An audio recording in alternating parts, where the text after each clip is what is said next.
Les Lévites ont symbolisé et symbolisent ce qui est inestimable pour Dieu, ce qui a de la valeur pour Dieu, et la sainteté de vie est ce qui est le plus précieux pour lui.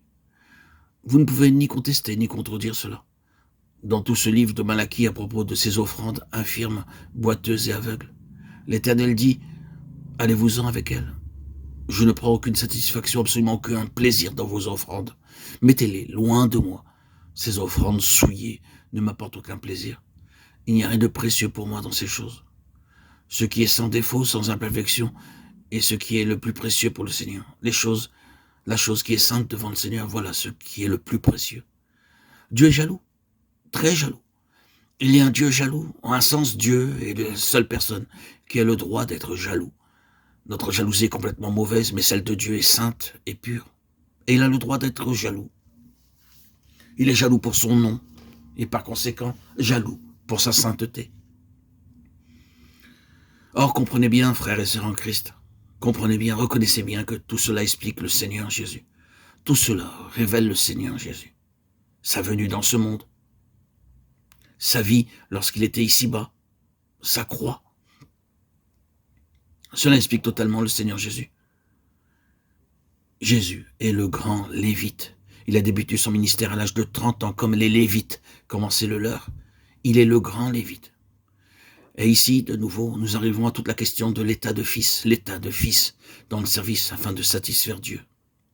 Ici encore, nous avons quelqu'un qui est dans la plus étroite collaboration avec Dieu.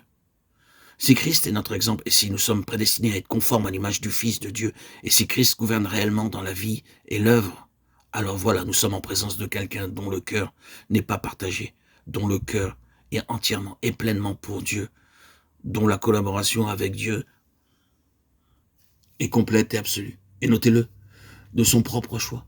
Nous ne faisons pas référence ici à son identification avec Dieu dans la divinité, nous pensons à lui en tant que Lévite, l'homme représentatif au sein du peuple de Dieu. Quelqu'un qui est dans une véritable collaboration avec Dieu, quelqu'un qui accomplit le dessein de Dieu et qui fait l'œuvre de Dieu. Je dois faire les œuvres de celui qui m'a envoyé, ou nous devons faire les œuvres de celui qui m'a envoyé tant qu'il fait jour. Jean 9,4. Voilà, le parfait Lévi. Or, dans quel but ? Afin que nous puissions travailler aux œuvres de Dieu. Nous devons être rendus conformes à l'image du Fils de Dieu. Nous devons parvenir à la ressemblance de Christ. Maintenant, voyez-vous, cela ouvre de nouveau votre Bible entière, car du début à la fin, dès lors que Dieu ait fait un pas dans l'histoire de ce monde, quel que soit le moment où il l'a franchi, et chaque pas successif, des nombreuses étapes, il l'a toujours fait sur la base de Christ.